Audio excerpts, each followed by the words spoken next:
Hello there, welcome back to another show.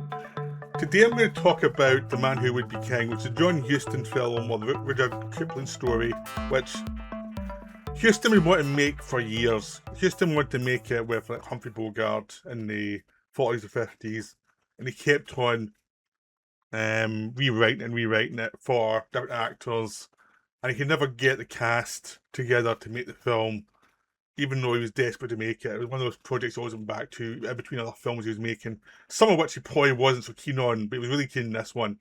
Eventually, he got Michael Caine and Sean Connery. Apparently, Paul Newman, who read the script, told Huston, get those two. Those are the guys you need. It needs to be British guys. You can't bring Americans in, because Huston was bringing American actors in. He goes, no, you need British actors for the nuances of this, because they're British characters.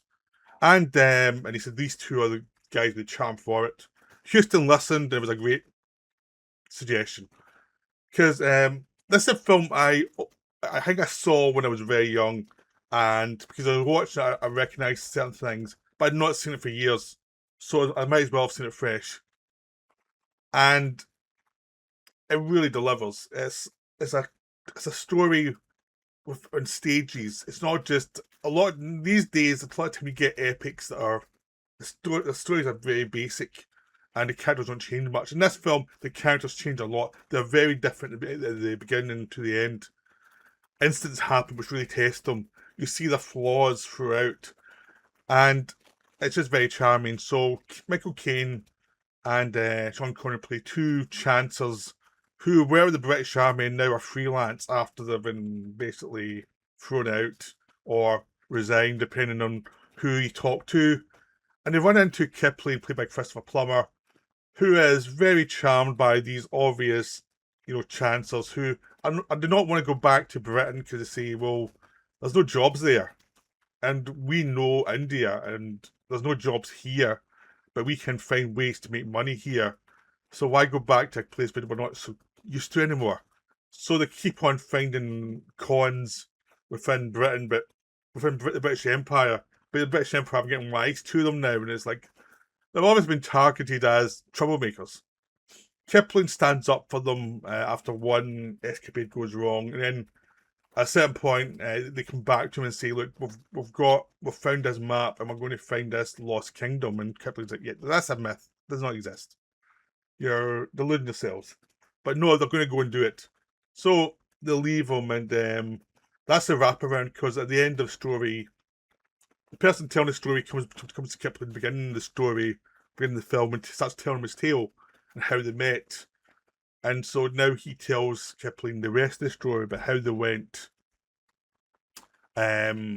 north, passed by the wars, what was the war zones, and managed to survive the various tribes who tried out to kill them and try and avoid the British army as well.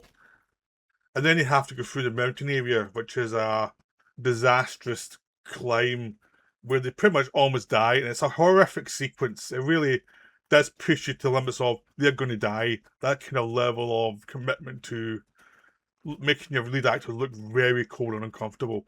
This film really goes for it. So that by the time they actually reach the place they're looking for, they've earned the right to at least get there. They've really pushed forward. But the fun thing with the characters is, as soon as they get there, they instantly revert back to character being chancellors and being people who can, who will, take advantage of anything to get ahead. And when they're there, they realise that all the villagers and all the tribes who are fighting each other all are basically to the educated savages, but they've got their own rules and their own tribal rules and their own beliefs. So they can take advantage. They've got guns, they can take advantage. They've got military precision and training. So they take over one area and help one guy defeat his enemies. And at that point, Connery seemingly gets shot by an arrow, but it doesn't kill him because it just hits his armor, really, basically. So it doesn't hurt him all. But to the villagers, he's like, oh my, he's a god. And obviously they think, well, this is an advantage if we're going to try and find the gold here and steal it all. So they play along, but then it gets bigger and bigger and bigger as Connery starts to fall into the trap of believing his own myth. And Michael Caine is the guy observing, thinking, oh God, we're just here for the money. Stop being an egotist. But it doesn't help. He's like, if someone's wrapped up in their own egotism, they're wrapped up in it. There's nothing you can do about it. You hope they can regain their sanity, but Connery regains the sanity, but it's way too late when he's actually gone in and met with the high priest and convinced them because he's got a Mason sign and that some of the signs within the religious sect have Masonic elements to them. So they think that's a sign of divinity. Rather than it's just a coincidence. And Connery just managed to keep on not getting caught. And even at a certain point, he's like, I'm going to stay here. He's going to let his pal go with the gold and cross the back with all the money. He wants to stay there and be a god. Which is a dangerous thing, because they think he's a reincarnation of a god that died thousands of years ago. So it's like he's asking for trouble when he gets it.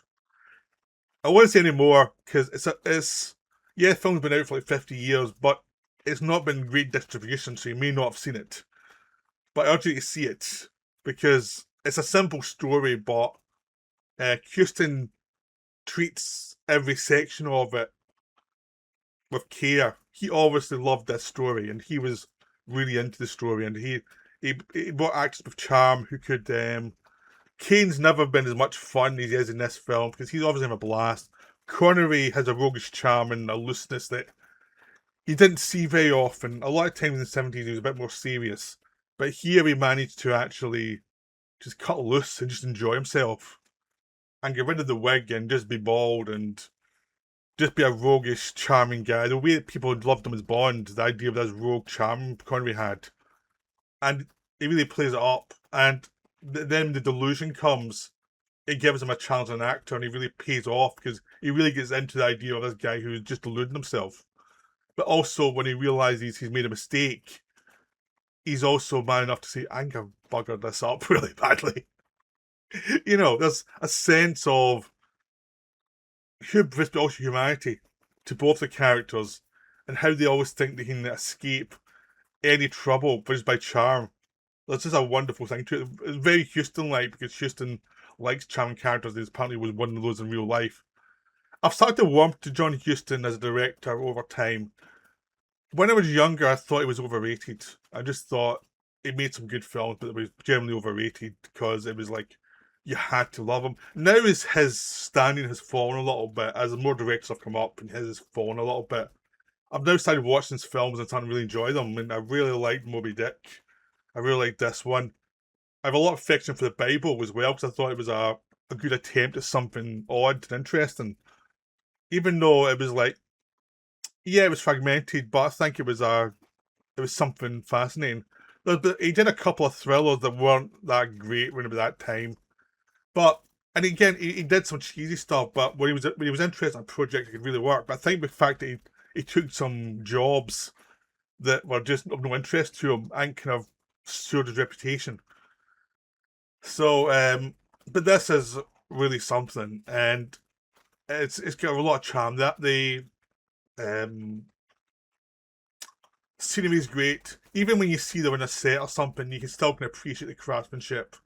But also, you can tell they went out to uncomfortable locations where it was really warm, and they had to suffer through like bad conditions for months to make this film. This did not look like an easy film to make. And this was made by Huston like 10 years before he died of old age. He was not a young man when he made this film. So Connery and Caine were middle-aged by the time they made this film. So even for them, it probably wasn't the easiest film. But for Huston was fairly old at that point already. So he was, it could not have been an easy task. But yeah, this is a wonderful film. This is just really something. I urge you all to see it. It's one of Huston's best. It's one of the best for everybody involved. Like, I'm trying not to say this happened, this happened, this happened. I'm trying to give you a just overall general thing, which, to be honest, you can tell from the opening scenes when Caine comes back as an older guy. You know it's Michael Caine, and he says who he is. You know it's not going to end well. I mean, everything I've said is things that are apparent from like the first 10 minutes of the film. It's not like a tragedy of, oh, how could this happen? It's a tragedy of, you should have known better. That's the thing. You can see the disaster coming a mile away, and the joy is watching these people fool themselves. These con men con themselves. That's the joy of the film. So I hope you enjoyed this video. That's me for now. Right, bye.